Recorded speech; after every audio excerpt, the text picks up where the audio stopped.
There is something truly magical about the aroma of bread baking in the oven. It fills the house with a sense of warmth and comfort that nothing else can quite replicate. Pandesal, a beloved bread roll from the Philippines, is one of those simple pleasures that brings immense joy. It is a humble bread known for its soft, fluffy interior and a delicate, slightly sweet flavor. The outside is characteristically dusted with fine breadcrumbs, giving it a gentle, sandy crust that is simply delightful. People enjoy it for breakfast, often with a cup of hot coffee or as a comforting snack at any time of day. How good is that? The foundation of any great recipe is great ingredients. For our perfect pandesal, we will use simple, high-quality pantry staples. Precision is key. Use a kitchen scale, but cup measurements are provided.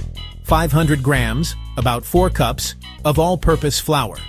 This gives structure to the bread.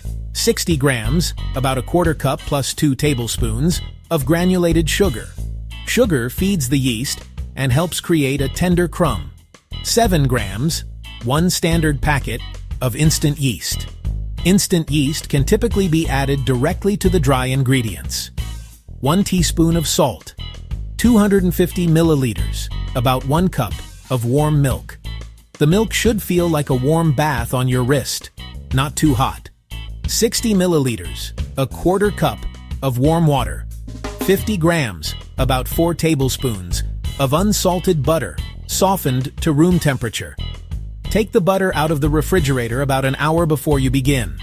1 large egg, room temperature if possible. About 1 cup of fine, plain breadcrumbs for coating the rolls. These toast up beautifully in the oven, creating that signature crust. Having all your ingredients measured and ready to go is mise en place. It is a French term that simply means everything in its place. This simple step transforms the baking experience from chaotic to calm and controlled. It allows you to focus on the technique and the feel of the dough without scrambling. So, take a few extra minutes to set everything out on your counter. It is a small habit that makes a world of difference. Your future self will thank you. You will be happy to know you do not need a professional bakery's worth of equipment to make fantastic pandesal. Most of what you need is likely already in your kitchen. First and foremost, you will need a large mixing bowl. This is where the initial magic of combining the ingredients will happen.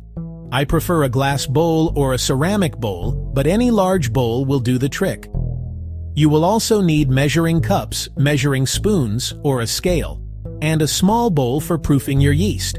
A sturdy wooden spoon or a flexible silicone spatula is essential for the initial mixing of the dough. Once the ingredients start to come together, you will transition to using your hands. For that, you will need a clean, flat work surface, a countertop, or a large wooden board. This is where you will do the kneading, a crucial step for developing the gluten. Some people like to use a rolling pin to shape the dough later on, but it is entirely optional. Your hands will work just as well. This is where we begin to bring our pandesal to life. It is a tactile, satisfying process. In your large mixing bowl, combine the dry ingredients: the flour, the sugar, the salt. Give them a quick whisk or stir with your wooden spoon. If you are using instant yeast, add it directly and stir it in. If you have active dry yeast, you will want to activate it first.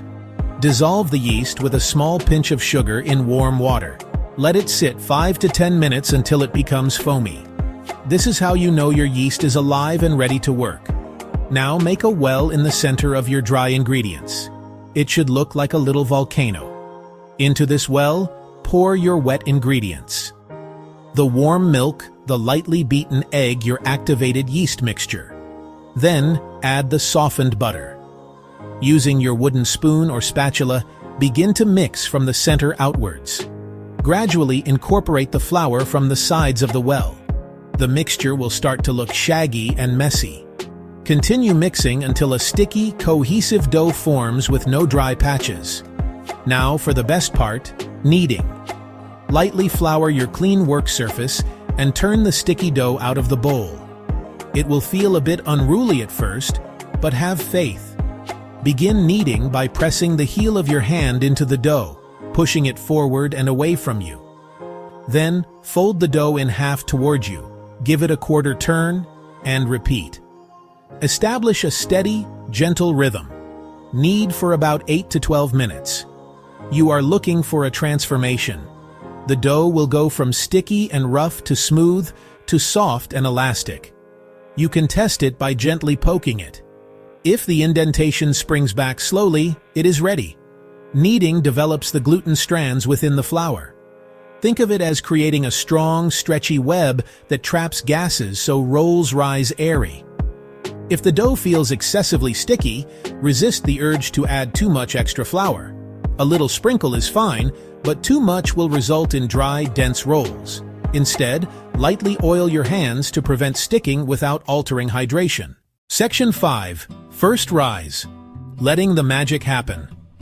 After all that hard work of kneading, it is time to let the dough rest and allow the yeast to do its job. This stage is called the first rise, or bulk fermentation, and it is where the majority of the flavor development happens. Take a clean bowl. It can be the same one you mixed in, just give it a quick wipe, and lightly grease it with a little bit of oil or non-stick spray.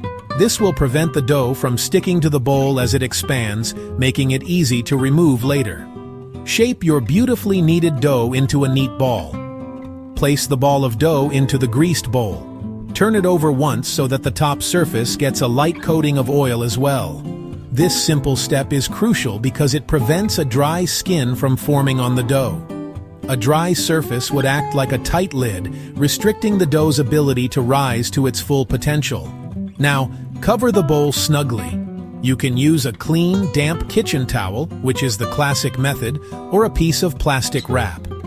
I find that plastic wrap works wonderfully as it creates a nice, humid environment for the yeast to thrive in. Now, you need to find a cozy, warm, and draft-free spot for your dough to rest. Yeast is a living organism, and it is most active in a warm environment, ideally somewhere between 75 and 85 degrees Fahrenheit. A sunny spot on your kitchen counter can work, or inside an oven that is turned off but has the light on. Let the dough rise for about 45 to 60 minutes. However, time is just a guideline. The most important indicator is sight. You are looking for the dough to double in size. Section 6. Shaping the dream. Dividing and rolling. Once your dough has completed its first rise and has doubled in size, it is time for the fun part, shaping the rolls. First, press down with your fist or with the palm of your hand. This is called punching down or deflating the dough. It releases large air bubbles, redistributes the yeast, and makes the dough easier to handle. Turn the deflated dough out onto a clean, unfloured surface. The light coating of oil should prevent sticking. Gently pat and stretch into a rough rectangle. Roll it up tightly into a log, about 12 to 14 inches long. This creates a uniform shape and a more even crumb structure. Now divide the log. Aim for pieces weighing 45 to 60 grams, about 1.5 to 2 ounces. Use a kitchen scale to ensure uniform size, which helps them bake evenly. No scale? Use a bench scraper or a sharp knife to cut into 16-20 pieces. Now, shaping. While dough rests, spread breadcrumbs in a shallow dish or on a plate. Take one piece and cup it in your palm. Roll it in a circular motion against the surface, creating a smooth, taut ball. The surface tension helps the roll hold shape and rise. Once smooth, roll it in breadcrumbs, coating evenly. The crumbs stick to the slightly tacky surface. Place each breadcrumb-coated roll on a parchment-lined sheet. Leave an inch or two between rolls. They need room to expand during the final rise and in the oven. If they are too close, they will merge and will not bake evenly on the sides. Your beautifully shaped rolls are almost ready for the oven, but first, they need one final, short rest. This is called the second rise, or the final proof. This step gives the yeast a chance to produce more gas after being handled and shaped, ensuring your pandesal will be light and airy, not dense. Gently cover the baking sheet of rolls with a clean, dry kitchen towel or a loose piece of plastic wrap. Cover them lightly so you do not flatten them.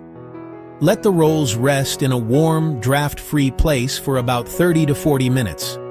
This second rise is much shorter than the first. You are not looking for them to double. Instead, they should look noticeably puffier and feel soft and delicate like a pillow. Gently poke one on the side. The indentation should spring back slowly and only partially. Don't overproof. If they rise too long, they can collapse and become flat.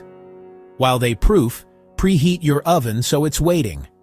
Set the temperature to 350 degrees Fahrenheit or 180 degrees, and make sure the oven rack is in the center position. Once proofed and the oven is hot, carefully place the baking sheet in the center.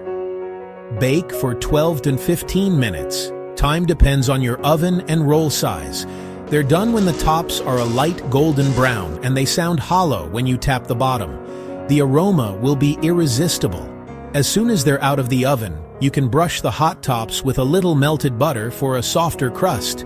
Transfer the pandesal to a wire cooling rack to cool for a few minutes. The structure needs a moment to set.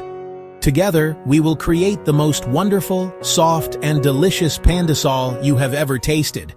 It is going to be fabulous. Even the most experienced bakers have days when things go wrong. Baking usually has a simple explanation and an easy fix. One common worry: the dough did not rise.